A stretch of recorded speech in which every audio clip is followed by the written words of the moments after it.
Zeno of Citium, a philosopher who flourished in the early 3rd century BCE, is considered the father of Stoicism. He customarily lectured at the Stoa Poikile, painted Colonnade, which is where the philosophy gets its name from. Zeno's own doctrines showed the influence of earlier Greek attitudes, particularly those of the Stoics.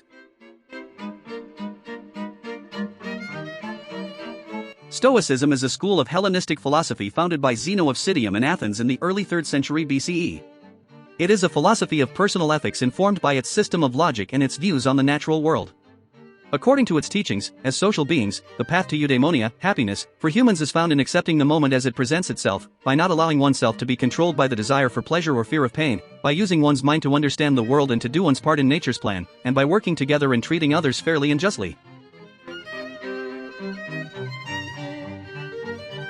Zeno's teachings were based on the moral ideas of the Cynics, the physics of Heraclitus, and the dialectical materialism of Antisthenes.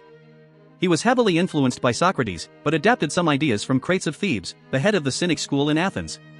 Zeno's philosophy, Stoicism, became one of the most enduring and influential schools of philosophy in the centuries that followed.